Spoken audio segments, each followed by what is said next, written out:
Que a paz de Jesus esteja com todos. Queridos amigos, novamente juntos para a lição 20 de o livro Vida Plena, da nossa irmã Joana de Ângeles. É uma alegria estarmos todos aqui juntos, para darmos continuidade às nossas reflexões, aos nossos estudos, à nossa aprendizagem sobre esses temas tão atuais e tão nossos, porque todos eles representam, uma das facetas do nosso comportamento e das nossas atitudes também, não é? E então nós hoje vamos estudar a lição 20, que vai falar sobre a ira. E aí a gente se pergunta como é que Joana apresenta esse tema para nós. Ela vai apresentar esse tema e nós vamos aqui fazer reflexões junto com Joana de Ângeles, vendo o que é que ela fala sobre ele, o que é que ela diz sobre a ira, que comparações ela fala, nos ensina, os conselhos que ela nos dá para enfrentarmos a ira.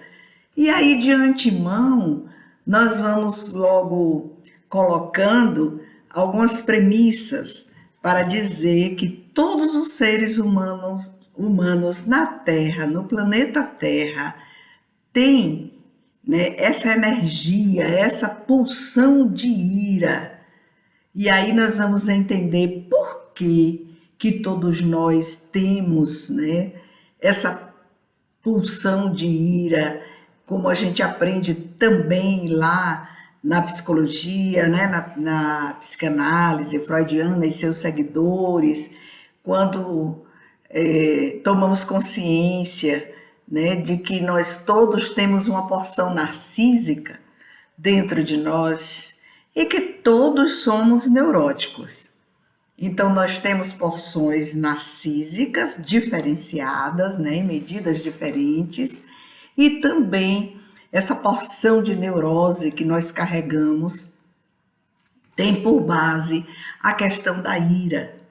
E a Joana, então, vai dar uma definição muito legal a respeito da ira.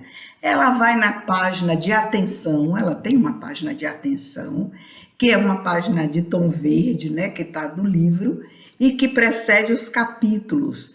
E ela vai mexer exatamente naquele ponto mais importante de todo o texto. Olha o que ela vai dizer. À medida que logres diluir a ira, então, à medida que logres, a gente está vendo que há aí um trabalho de esforço de autoconhecimento muito profundo, porque ela já propõe que a gente aprenda a diluir a ira. Depois nós vamos falar sobre os estágios anteriores à diluição dessa ira. Quer dizer, diluir significa ir diminuindo essa energia violenta, explosiva, que nós aprendemos a disfarçar, mas também há momentos em que a gente não sabe segurar, porque nos faltam os exercícios para que a gente aprenda a segurar esse impulso que termina destruindo a nossa vida e termina destruindo a vida dos outros. Então, a Joana ela vai propor aqui nessa página verdinha que a gente aprenda a diluir os impulsos da ira, os impulsos. Então, ela vai fazendo aí a diferença entre o impulso que eu tenho para ficar irado, ficar muito zangado, que parte de uma irritação, e vai dizer, se você aprender a fazer isso, você vai gozar de saúde sobre todos os aspectos, todos os aspectos. Olha que fantástico. E avançarás na conquista inestimáveis do Espírito. Então, nós vamos ter que eleger os nossos dias para ficarmos na espreita de nós mesmos, para observarmos quais são as circunstâncias e os momentos as falas, as pessoas, né, que nos colocam na produção dessa energia, nos colocam nesse impulso, né, de querer resolver. O que Joana diz que no fundo, o que a gente quer resolver são as injustiças, entre aspas, né, que nós achamos que sofremos pela parte de Deus. Olha que é algo profundo. Então eu me acho injustiçada, eu não mereço aquilo, Deus está vendo, mas nada faz, eu então fico muito irado, eu fico irada, eu fico aborrecida, e eu vou partir depois, mais tarde, para vinganças mil, e carrego, como nos alerta a nossa irmã Joana de Ângeles, essa energia muito destruidora para a vida pós-mortem. E muitas vezes a gente reencarna, trazendo essa energia ainda não curada, ainda não diluída de outras existências. E isso é muito grave. Então, a lição de número 20 sobre a ira vai nos ensinar muito para que a gente coloque em prática, né, as nossas necessidades de amor ao próximo e de respeito pelo outro. A nossa irmã Joana de Ângeles vai dizer o seguinte, que a ira, ela é sorrateira e disfarçada. Então a gente para aqui e diz, ela é sorrateira e disfarçada. Eu pergunto, hoje vocês ficaram irados em algum momento? Vocês ficaram irritados? Vocês se aborreceram? Vocês responderam? Enfrentaram aquelas pessoas naquelas circunstâncias que deixou você muito aborrecido? A Joana diz, olha, a ira é como uma faísca, tá vendo? Que traz consequências irreparáveis. Olha que coisa. Se ela traz consequências irreparáveis, nós precisamos, através da autoanálise, observar como é que nós estamos tratando com este sentimento negativo, porque existe a ira e o seu oposto. Qual seria o oposto da ira? O oposto da ira é a serenidade. Então, o que é que eu tenho que fazer? Observar os meus momentos de reação irada, ou reações iradas, e observar se o que eu já conquistei em termos de serenidade, se foi capaz de conter os momentos da ira durante o dia. Para hoje, nós podemos fazer uma análise do dia de hoje. Cada um de nós vamos observar como a ira nos tomou, ou como eu contive a ira, enfrentei essa minha ira com as minhas porções de energia, né, já conquistadas da serenidade. Será que eu sou sereno ou serena o suficiente para enfrentar, né, essa energia destruidora? Ela é energia destruidora e não precisa ser explosiva, porque a Joana chama atenção, né, sobre essa questão de ela ser sorrateira e disfarçada. Porque muitas vezes a gente trabalha a ira para não ser taxado de grosseiro, grosseira, de mal educado, de mal educada. A gente usa, né, uma máscara de serenidade, de compreensão, de não agressividade. Mas nestes momentos nós só estamos atuando no palco da vida, usando uma máscara que não representa a nossa verdadeira face. Então a gente precisa ter um cuidado com a autoanálise, como nos diz a Joana. A ira é uma reação emocional, uma reação. Para haver uma reação, é preciso que haja uma provocação. Então, onde está a provocação? Quem me provocou? Quem me provocou? Quem me provoca? me provoca e eu me irrito, ou me irritava, agora eu não me irrito mais, eu já aprendi a respeitar o outro como ele é, porque esse é um discurso interessante, né? Não, eu respeito o outro como ele é, eu já aprendi isso, eu aprendi com Jesus, amar o próximo como a si mesmo, então eu tenho que amar, eu tenho que respeitar. Este é o discurso. Mas ele pode não corresponder aos ensinamentos de Jesus para a minha personalidade número 2. No interior, como é que eu sou? É essa forma de ser, é ao espírito imortal que a gente precisa prestar atenção. Né? Que hoje tem um nome reencarnado, Carmélia, Antônio, José, Maria, né? Nós temos um nome para termos vida civil no planeta Terra. Então a gente precisa prestar atenção nessa criatura que somos nós, porque essa reação emocional, a Joana diz que sempre ela é inesperada, ela é imprevisível e ela é muito cruel. Aí a gente diz assim, eu não sei avaliar numa situação tal, como é que eu me comporto, né? Como é que eu me comportaria? Se fosse comigo, esse tipo de situação, a pessoa ia ouvir poucas e boas. Se eu estivesse naquele momento, eu faria isso, eu faria aquilo, eu diria isso, eu diria aquilo. Então, eu vou me autoconhecendo com essas reações que são ditas em alguma conversa. Mas há reações que nós podemos ter sorrateiras. Sabe? Aquela pessoa que se vinga calado, né? Que essa energia, esse impulso, já que a gente está falando de reação emocional, ela sai, né? E você diz assim, eu não me reconheci naquele instante. Parece que eu era outra pessoa. Não, você não era outra pessoa.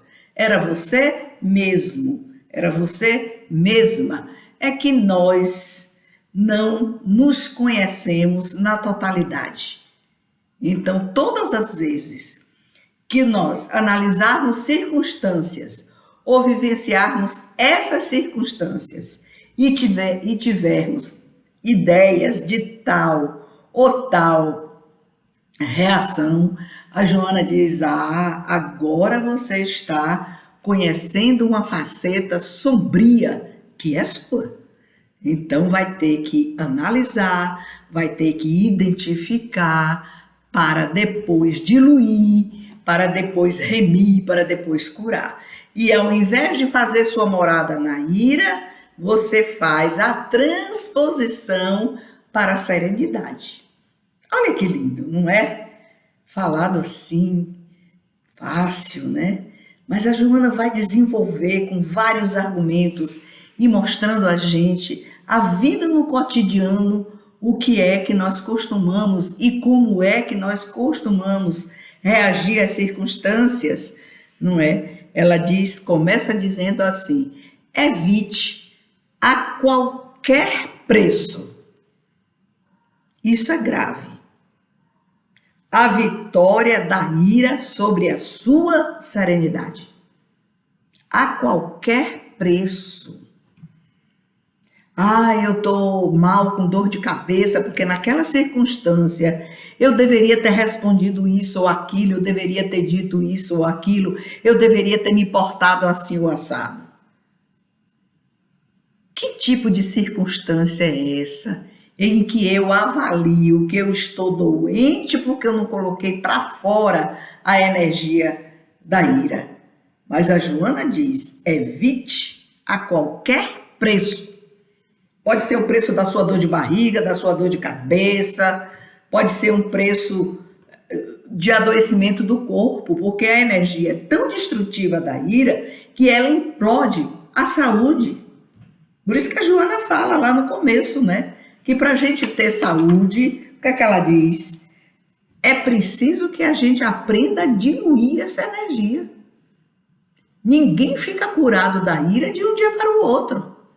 Não se cura. Esse é um processo de autoanálise, de autoconhecimento, Porque a gente está tratando aqui com um arquétipo muito perigoso, que mora nas profundezas do espírito.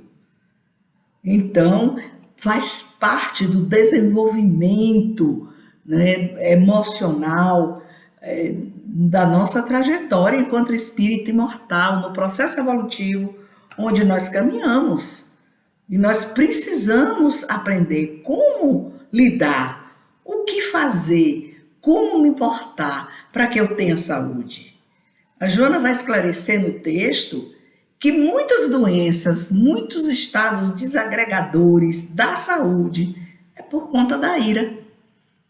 Então, os cânceres, né? As doenças autoimunes, as dores no corpo inteiro que a gente tem, né? Sem causa aparente, são doenças de fundo emocional, que todas elas têm como base a ira.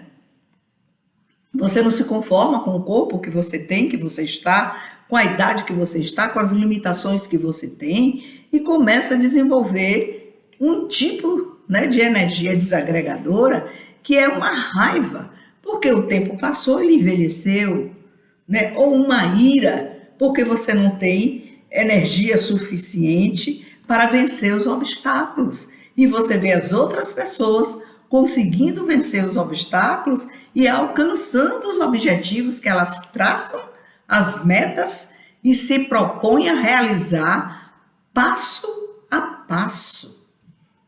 Às vezes eu vejo orientações dos médicos, né? Não fume, olha, o fumo vai provocar isso e aquilo em você, não beba mais, por isso e por isso. Aquelas recomendações médicas, né, para os nossos problemas de doenças, né? Não coma doce por causa da diabetes, não faça isso, dá toda a orientação para a gente se curar. Tome a medicação, eu não faço nada. Se tem 10 comprimidos para tomar, eu tomo 3, vou até o 5º, depois eu largo para lá porque melhorei. Mas a restrição alimentar, que seria uma forma de me trazer saúde, eu não faço. Aí eu sumo da orientação médica e volto daqui a 60 dias, 90 dias, pior do que estava. É como se a gente quisesse se autodestruir para não ter que obedecer a uma orientação que vai me trazer saúde. Eu aplico isso à questão da ira. Por que não seguir o caminho dos conselhos de Joana? Ah, mas se eu não explodir, eu não vou me sentir bem. Ah, eu estou vivendo uma época ótima de serenidade, mas olha, eu vou lhe dizer, ninguém pisa em meu calo. Que aí o velho João, a velha Maria, a velha fulano, eles de repente surgirão. Na verdade, eles nunca foram para lugar nenhum. Eles são você, né, que está colocando, sou eu, uma capa de serenidade onde não existe na realidade, porque ela não foi construída. Ela precisa ser construída, e não é construída no verbo, no diálogo, no discurso. Ela precisa ser construída, né, numa transição da teoria que eu aprendo para um exercício prático, que é eu enfrentar a circunstância. E eu parar e dizer, agora é a hora do seu teste. Não se irrite. Não fique irado. Então a Joana diz o seguinte, utilize, o primeiro conselho dela, utilize a disciplina moral. Nós precisamos utilizar a disciplina moral. Como é que eu vou fazer isso? Utilizar, ela diz, a primeira coisa, respeite o outro. Respeite, aprenda a respeitar o outro como ele é. Ele não é você e você não é o outro. Se você se equipara, se nivela, vocês são muito parecidos ou quase iguais nas questões da ira. A Joana diz, respeite o outro. Primeiro, aprenda a respeitar. Então, tem um aprendizado aí? Tem sim. Tem uma construção? Tem sim. Segundo, reprima o seu impulso. Reprima. E fica ali. Eu queria te dar, era um tapa, um murro, lhe dizer isso e aquilo. Porque o segundo passo, depois que você reprime, é você aprender a não ficar irado no pensamento. Você vai, em relação ao respeito ao outro, você vai diminuindo os pensamentos daquilo que você gostaria de dizer, daquilo que você gostaria de fazer, mas você quer ser reconhecido, quer ter destaque social pela educação fina que você tem, né?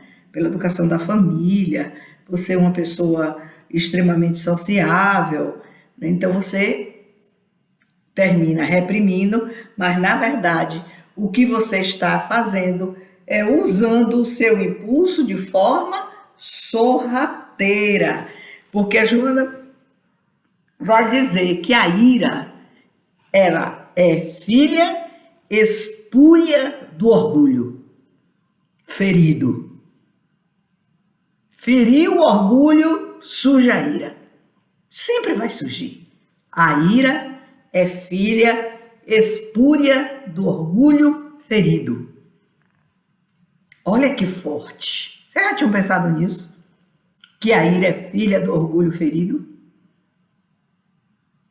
Quanto menos orgulhoso você conseguir ser, menos irado você será. Então, qual é o combate? O orgulho. Aí é o ponto nodal, crucial, né, dos nossos grandes desvios e das nossas grandes responsabilidades, das grandes culpas, porque depois a gente vai querer reparar essas culpas, e aí vem para reencarnações dolorosas, né, ou vai ao mundo espiritual viver experiências muito dolorosas. Então, reprima, respeite, reprima. O que fazer mais? Respire. Contenha seu impulso. Contenha. E comece a diluir essa energia. E então vem assim uma compreensão muito interessante. Se essa energia é um veneno, quando eu trabalho essa energia da ira e eu jogo em cima do outro, o que é que eu estou fazendo? É o mesmo movimento da serpente venenosa. Eu fico observando a presa e dou o bote. Daí eu mordo o outro e inoculo nele o meu veneno. E eu vou adoecer o outro porque eu estou doente. Tá vendo? Então, o que eu jogo, eu já tenho. E o que eu jogo, eu recebo de volta em dobro. A Joana vai fazer uma comparação, ela vai trazer uma figura aqui para comparar a ira com a hidra de Lerna. Né? Quando a gente estava estudando o texto, eu falei, olha, ela fez uma referência aos 12 trabalhos de Hércules, né? Os 12 trabalhos de Hércules é uma obra aqui no Brasil escrita por Monteiro Lobato. É um livrinho, né, que vai falar a respeito dessa mitologia. Então a gente vai vendo assim o seguinte, né? Como é Hércules? Ele é na mitologia reconhecido pela grande força. É um semideus de grande força, né? Essa força do Hércules a gente vê em muitas propagandas, antigamente se via muito mais, mas essa é a representação do Hércules, é a representação da força. Mas como foi que começou isso na mitologia e por que se chama os 12 trabalhos de Hércules? O que ele fez? Quem era Hércules? Então a gente vai lá, né, na mitologia, vai fazer uma pesquisazinha e aí nós vamos encontrar o mito, ele é grande, assim, com muitas referências, né, a questão genealógica, mas para a gente entender como nasceu, quem eram os pais de Hércules, vocês vão observar uma coisa interessante. Eu quero ver se vocês têm saquei, né? Eu acho que sim, que vocês vão ter, né? Então, o Hércules tinha pai e tinha mãe. Ele era filho de Alquimeia e de Júpiter. Então, ele tinha pai e ele tinha mãe. Só que Júpiter tinha uma amante chamada Juno. E Juno, então, tinha um ódio mortal, né, de Alquimeia, que termina morrendo, que não vem ao caso a gente saber como ela morreu, né, e fica esse bebê, o Hércules, para a madrasta Juno criar junto com seu pai, que é o Júpiter. O que foi que aconteceu? Juno tinha uma raiva mortal daquele bebê bastardo. E ela vai para fora do palácio e traz algumas serpentes e coloca no berço. E ela também tinha um filho pequeno. Então os dois nascem mais ou menos ao mesmo tempo. Então tinha Hércules e seu irmão um pouco mais velho. E quando Hércules percebeu, as cobras estavam dentro do seu berço. Ele, olhando para o irmão, que era um pouco mais velho que ele vai e destrói as cobras. Ele mata todos os filhotes de cobra. E assim ele salva ele mesmo e o próprio irmão. Mas olha a preocupação do Hércules, era com o irmão. Quando Juno entrou e que viu as cobras destruídas, ela sentiu que ali havia um dom especial, né, dado por Júpiter e Alquimeia para aquela criança e que ela precisava esperar o tempo certo para destruir Hércules. Olhe o que é uma mulher. Ela ia esperar o tempo certo. Quando Hércules ficou rapaz, ele se apaixona por Mégara. E Mégara é uma cidade da região do norte, né, da Grécia. Tem uma cidade muito linda, um local lindíssimo lá em Mégara. Ele se apaixona, né, por esta moça. A cidade recebe o nome homenageando a esposa de Hércules, por isso Mégara. Né? Ele se apaixona e se casa e tem vários filhos. E aí, quando ele se casa e tem os filhos, Juno ficava imaginando a madrasta uma forma de destruir. Então ela dá uma beberagem para Hércules e Hércules enlouquece, e quando chega a sua esposa com os filhos, ele enxerga na esposa um ataque, né, a um gladiador que vai atacá-lo e vai destruí-lo, e os filhos se transformam na mente dele desvairada, né, alterada pelo veneno. Ele enxerga como gladiadores, como homens, e que todos estavam na batalha. Aí ele mata Mégara, a esposa, e mata os filhos. Quando o veneno passa o efeito, ele viu o horror que ele tinha feito, sem entender o que aconteceu. Então, quando ele viu aquilo que ele fez, que ele matou a própria esposa e os próprios filhos, ele sai andando a ermo como um transeunte deslocado. E aí entra a figura do anjo guardião. Quem é que aparece para socorrê-lo? Vai aparecer a deusa Minerva. E aí diz para ele: Hércules, você precisa ir consultar o oráculo de Delfos. É lindo e linda essa parte, né, dos 12 trabalhos de Hércules. E quando ela diz isso, e aí ele chega em Delfos, né, e consultando o oráculo, que era uma pitonisa, né, geralmente meninas novas, entre 8, 7 anos até 12, porque elas morriam cedo, elas eram exauridas no exercício mediúnico e só podiam comer folhas de plátano. Era a alimentação que elas tinham. Plátano é aquela árvore, né, que a gente encontra muito lá na Europa, e nesse local lá em Delfos tem bastante. E elas comiam aquilo com água e elas iam defiando, então elas morriam muito cedo. E onde elas viviam era um lugar subterrâneo, que elas não podiam estar em contato com o povo. Elas só saíam de lá quando aqueles grandes generais, né, aquelas pessoas importantes da sociedade, vinham pedir uma audiência com o oráculo.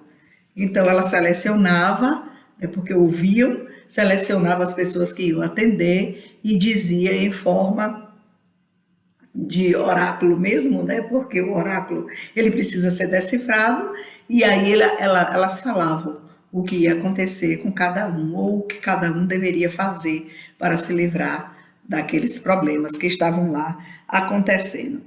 Aí o que faz né? O que é que faz o Hércules? O Hércules, então, quando vai ao oráculo, ele ouve do oráculo que ele teria que fazer 12 trabalhos, porque ele estava corroído pela culpa de ter matado sua mulher, sua esposa e seus filhos. A culpa estava destruindo o Hércules e ele sentia que estava perdendo as forças. Então o oráculo dá 12 trabalhos para que ele resolvesse. O último trabalho é um mergulho que ele vai lá no Hades, né? Conversar com Deus do Hades, que é a representação, né, do inferno cá para as religiões do Ocidente, né? Também do Oriente, alguma parte ali da Ásia Menor.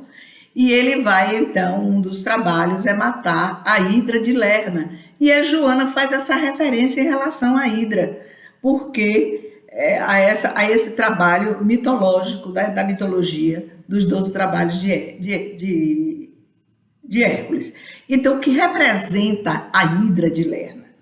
A Hidra era uma forma de dragão com várias cabeças, que vocês vão encontrar 7 cabeças, 2 cabeças, 12 cabeças. Cada um coloca quantas cabeças quer. Porém, o mais importante da Hidra de Lerna era a cabeça do meio, porque era a cabeça do meio, que era a cabeça imortal, que era o centro equilibrador, né, da Hidra, que fazia com que as cabeças, ao serem decepadas, elas se recompunham numa rapidez muito grande. A Joana vai dizer o seguinte, que esses males, que é a representação de você querer cortar a ira e ela nascer de novo, e você ter muita dificuldade, nós termos muita dificuldade em conter esse impulso, ela diz que se assemelha às cabeças da Hidra de Lerna, porque há algo central que é imortal. O que é imortal em nós? A alma, o espírito, né? O espírito é que é imortal, representa a cabeça central da Hidra de Lerna. Então, é o espírito que está cheio de ira. E cada vez que a gente estoura pela ira, é uma cabeça de Hidra que renasce. Então, quando a gente pensa que estamos ficando curados da ira, através desses exercícios do respeito ao outro, do reprima seu impulso, respire, dilua essa energia. Quando a gente pensa que está curado e está fazendo a transição da ira para a serenidade, a gente se pega caindo em tentação. E a gente vê que a nossa ira ainda não está contida. É como as cabeças da Hidra de Lerna. Lerna no local, né? Ela fica próximo ao Peloponeso, na parte norte, né, ali da Grécia. Então ela se recompõe. A Joana quer representar com a Hidra de Lerna, né, que é um arquétipo, a Hidra representa o arquétipo do autoconhecimento. Não esqueçam, arquétipo do autoconhecimento. Já que existe uma cabeça central que é imortal, que representa o espírito imortal, todas as vezes que essas cabeças são cortadas, não. Aí eu fiz meu exercício, ali naquelas circunstâncias, eu venci. A serenidade venceu a ira naquela circunstância. Vamos para a próxima circunstância. Será que a gente consegue? Então é esse exercício diário, não é? Da cabeça central da ira conter, vencer as explosões de energia, né, do próprio espírito imortal ou da cabeça central da ira. Então, o que a gente tem que fazer? Autoconhecer-se, autoanalisar-se. Mas a Joana é danada, né?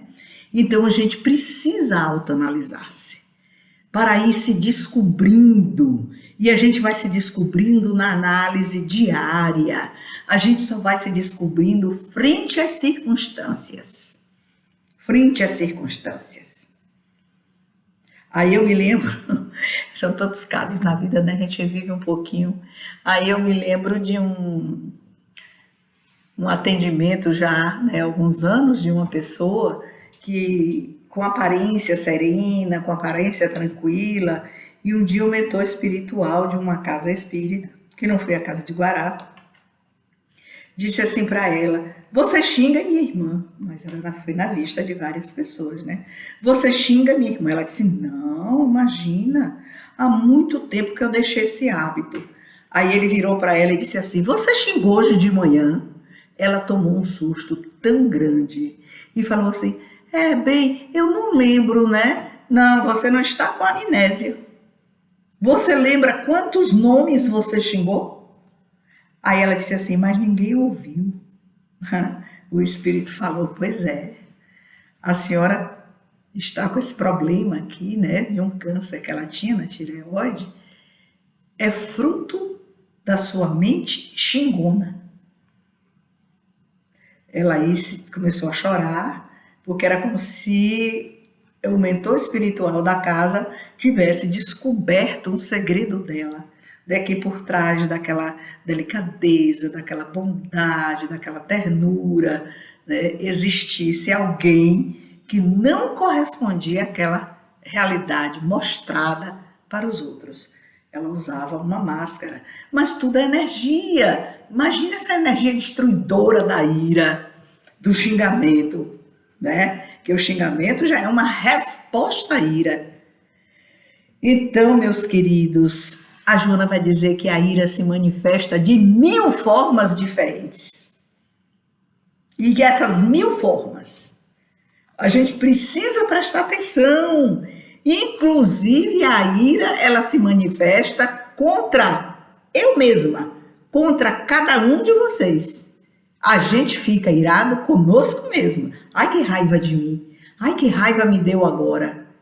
Eu fiquei com raiva de mim, porque eu disse algo, me comportei de um modo que eu não gostaria que os outros percebessem. E eu fiz com que, com o meu comportamento, as pessoas percebessem, né, algo que eu desaprovo para a sociedade. Embora eu permaneça como espírito imortal, a cabeça da imortalidade, continuamente fazendo ou realizando aquelas ações. A Joana vai dizer que ira é rebeldia do orgulho. Pensa aí, que mulherzinha danada, né, Joaninha? Nosso amor. E ela vai dizer: vocês não sabem, no capítulo das obsessões, quantas pessoas atraem para junto de si obsessores. Todos eles carregam uma gama de ira dentro de si. E é uma energia tão destrutiva que eles andam aos bandos, ligados pela ira. E são cooptados no mundo espiritual, a partir dessa característica forte. E aí, então, são colocados como escravos para realizarem os objetivos, né, daqueles diretores, coordenadores, administradores desses locais onde eles se aglomeram. A Joana disse: olha, no capítulo das obsessões, a ira desempenha um papel fundamental em razão da velocidade da energia que é movimentada, que rompe, né, sem dar lugar à reflexão, sem dar lugar à paciência, à razão. A Joana diz: reflita, tenha paciência, raciocine, Hoje que nós aprendemos e estamos aprendendo tanta coisa sobre a ira. A partir de amanhã, a gente precisa colocar em prática. Quando não, ao dormir, vamos pedir para que os mentores espirituais nos levem para o mundo espiritual, para a gente aprender mais e melhor nas circunstâncias, para que a gente aprenda a diluir os impulsos da ira, para a gente recuperar, recobrar a serenidade. A Joana termina o capítulo, ela vai dizer assim: não aceite o impulso da ira, treine o silêncio. Vamos treinar o silêncio? E ela termina o capítulo se lembrando de uma reencarnação dela, que foi a primeira quando ela conheceu Jesus, de Joana de Cusa. Ela vai se lembrar que os conselhos que Jesus deu a ela, quando ela queria se separar de Cusa, um intendente romano grosseiro, bruto, né, que só pensava em amealhar propriedades, dinheiro, ele já era rico, queria ficar mais rico, era um bajulador das circunstâncias romanas para ter oportunidades, né? Ele era um judeu, para ter oportunidades com os romanos, para ele tinha bastante interesse em que os negócios dessem certo, ele aumentasse a sua fortuna. E Joana, não suportando aquela agressividade tão grande que ele era portador, vai pedir o conselho a Jesus, porque ela queria se separar de Cusa. E Jesus disse: não, minha filha, você tem compromissos assumidos anteriormente com ele. Ela ouviu e obedeceu. Ela não largou Cusa, que depois morre, né, numa batalha. E Joana lembra do momento crucial em que ela foi levada à fogueira junto com seu filho. Ela estava num poste, seu filho em outro, né, que não era Divaldo Franco. À época, o filho que foi queimado junto com a Joana foi Nilson, que era irmão de Divaldo, naquela reencarnação do início do século, do milênio lá em que Jesus estava encarnado. Então, o que ocorre? Ela diz que naquele momento crucial, como as lições de Jesus estavam dentro dela, porque os carrascos ameaçavam tocar fogo primeiro em seu filho para que ela assistisse. E o seu filho morrer em chamas, que era o Nilson, né? E aí o carrasco vira para ela e diz assim, e ela serena porque ela estava serena, com Jesus dentro dela, entregue naquele instante, porque não tinha mais volta. E o carrasco vira para ela e diz assim: o teu carpinteiro somente te ensinou a morrer sem reclamar? E ela responde. Ela não ouviu em silêncio, ela disse: não somente isto. Olha, isso aqui são palavras de Joana de Ângeles no texto 20 do livro Vida Plena. Não somente a isto, mas também a vos amar e a vos perdoar. Aí eles colocaram fogo nos dois postes que estavam bem próximos. E os dois morrem queimados. Naquela situação incrível do que era essa condenação horrível. A Joana termina assim: quando nós aprendermos a vencer a ira, nós vamos ver que a existência vai se tornar um fardo leve. Olha que coisa maravilhosa. Um fardo leve, com suaves testemunhos. Irá-se nunca.